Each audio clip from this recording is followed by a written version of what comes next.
Bonjour, bonsoir amis du trading, c'est Diz, Denis de Pépitor. On se retrouve comme toutes les semaines pour une petite revue d'indices rapide.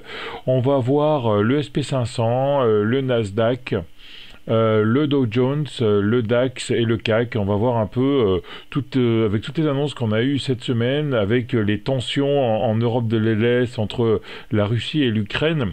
On va voir comment réagissent les marchés à ces diverses annonces. On perd pas de temps, on passe tout de suite sur les graphes.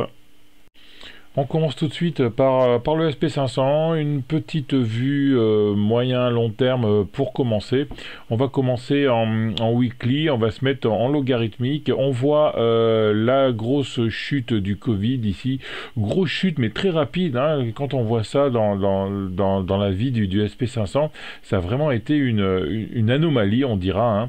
Hein. 18 février, début de la chute, fin de la chute 23 mars, ça a duré un mois, et depuis on connaît une hausse ininterrompue avec un premier accident ici, première marque de faiblesse en septembre 2021 qu'on avait réussi à passer, et là depuis novembre 2021 on n'arrive plus à faire des plus hauts, hein. On baisse pour ne pas monter là en fait, hein. On était vraiment en range entre novembre et janvier, et là grosse cassure de range avec l'annonce du fin du quantitative easing, une grosse bougie rouge, un marabouzu rouge ici. J'arrête pas de le répéter, pour moi ce marabouzu rouge, pour en trouver un de cette ampleur, il faut revenir à la première semaine du Covid. Donc pour moi, ça peut quand même être une bougie de retournement ici. Hein. On avait eu ensuite une autre bougie de retournement ici, un marteau. Et je vous rappelle que ce marteau, après un gros chandelier comme ça, un gros chandelier, c'est-à-dire qu'un marabouzu rouge, les vendeurs ont eu la main sans discontinuer toute la semaine. Hein. On a ouvert au plus haut de la semaine, on a fermé au plus bas de la semaine, et là les acheteurs avaient l'air d'avoir repris la main. Ces deux chandeliers, fallait les lire avec un troisième qui devait être une grosse bougie verte ou rouge également, mais ce marteau devait être en dehors de ces deux bougies, et là on a eu deux bougies d'hésitation où les acheteurs aussi ont repris la main, clôture de la semaine vers l'ouverture, et là pareil, les acheteurs ont pris la main, et les vendeurs ont même fait une englobante baissière ici de la bougie d'avant. Hein. Donc vraiment grosse hésitation, on ne sait pas où aller là. Mais bon, on va quand même voir ce que donne en daily pour décortiquer cette bougie weekly, et ça va nous donner en court terme plus d'idées de ce qu'on peut attendre cette semaine sur les marchés.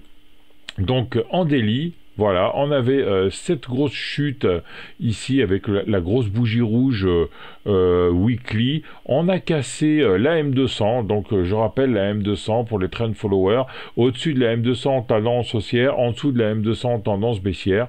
On était venu travailler pendant presque une semaine cette M200. On avait réussi à repasser cette M200 à la hausse avec 4 belles bougies vertes.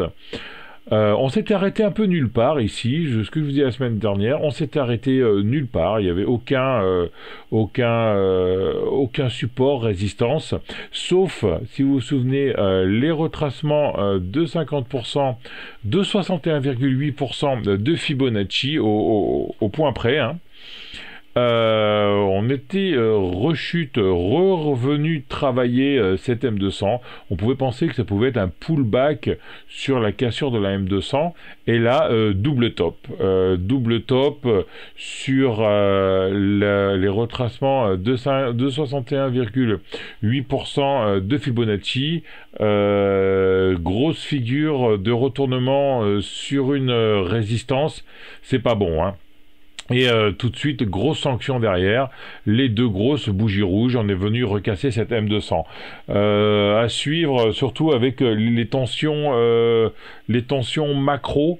On a un plus bas ici à 4230 points avec cette grosse mèche basse ici, et après on pourrait venir chercher les 4200 points en cas de déclaration de guerre, hein. Donc faites attention, faux croisement baissier ici, hein.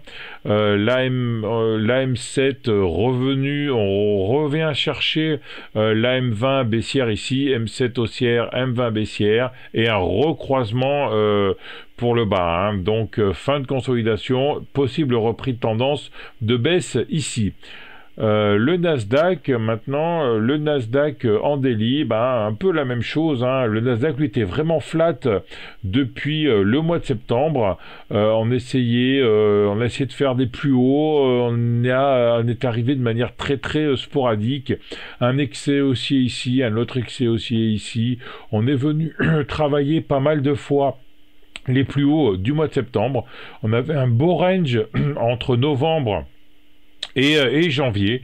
Le Nasdaq ici était neutre, phase haussière, neutre, et après phase baissière. Voilà, on a cassé le bas du canal haussier ici, hein, c'est propre, hein. Canal haussier, dérive latérale ici, et on casse le canal haussier ici. On vient même casser la M200 pour aller chercher les acheteurs beaucoup plus bas à 13 700 points. Gros rebond, un rebond en V. Là, on pensait que ça y est, c'était fait. On avait digéré les grosses les annonces de fin de quantitative easing et du tapering. Bébé abandonné du matin ici, grosse figure de retournement sur une résistance, donc double figure de retournement, hein, résistance plus figure de retournement. On a un peu hésité, on est revenu chercher la M200, et là vendredi dernier, la grosse bougie rouge avec un moins 3% sur le marché du Nasdaq après l'annonce de Biden de la possibilité d'une attaque imminente de la Russie sur l'Ukraine. Le Dow Jones, maintenant, pareil, hein, la différence c'est qu'on n'arrivait plus à monter depuis le mois de mai 2021 avec ces 34 812 points qu'on avait travaillé en juin. On avait travaillé beaucoup pendant tout l'été, entre juillet et septembre. On avait réussi à faire un nouveau plus haut. On était revenu travailler cette zone ici en décembre. On était revenu faire un plus haut, puis on était encore revenu travailler cette zone ici en janvier. Cette zone maintenant se confond avec la M200. Comme pour le SP500 et le Nasdaq, le creux en V, et là le double appui décalé, un double top décalé, et les deux grosses bougies rouges, et on revient travailler cette zone ici. Donc on est vraiment encore neutre sur le Dow Jones, on va dire un gros range entre 33 000 points et 36 000 points. On est dans cette zone pratiquement depuis un an, hein, depuis mai 2021. Voyons voir ce qui se passe par la suite, mais évidemment, comme tous les indices, c'est la situation géopolitique qui maintenant va dominer. Revenons maintenant en Europe avec le DAX qui était complètement flat depuis juin, et si vous insistez depuis avril également, un bord à bord. Très très dur à trader ce DAX pendant ces périodes. DAX avec beaucoup de valeurs industrielles, problème de matières premières, l'industrie qui n'arrivait pas à repartir comme on l'attendait après la crise du Covid.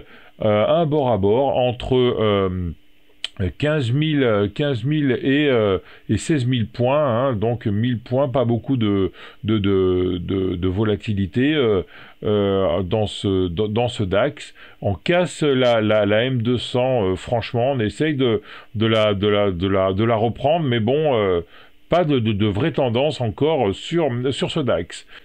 Et on finit avec le CAC. Le CAC, lui, qui est encore haussier, hein, c'est le seul indice que je vous présente qui reste encore haussier. Hein.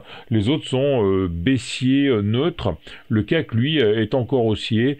Le bas du canal haussier, en plus, est doublé par la M200, donc double support ici.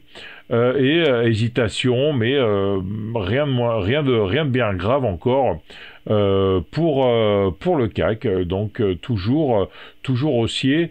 À surveiller la zone des 6750 points qui est le bas du canal haussier en cas d'annonce de guerre, et après on aura le gap ici à 6600 points. Puis évidemment le haut, le plus haut des subprimes à 6100 et le plus haut du Covid à 6000 points. Voilà, amis du trading, c'était 10 Denis de Pépitors que je peux vous proposer pour cette semaine. Évidemment, c'est la macro qui va leader un peu tous les indices cette semaine. On va voir ce qui va se passer entre Vladimir Poutine, l'Ukraine, Biden. Apparemment, les Américains veulent entrer en guerre. Les Russes également. On va voir si c'est on repart sur une guerre froide comme on a connu dans les années 70 et les années 80, ou alors on aura une guerre rapide. En tout cas, ce sera vraiment ça qui guidera un peu tous les indices sur cette semaine. Et n'oublions pas aussi la hausse des taux. Donc on était passé le mois dernier à une hausse, à 3 hausses de l'année, et cette semaine il y a certains spécialistes qui sont allés même jusqu'à annoncer cette hausse dans l'année. L'inflation, les hausses des taux, les tensions géopolitiques en Ukraine et en Russie, ça va être du sport cette année pour trader. Hein. Donc moi je veux éviter d'avoir des positions trop lourdes. Prenez des couvertures. Mais voilà, un peu, c'est tout ce que j'avais à vous dire cette semaine.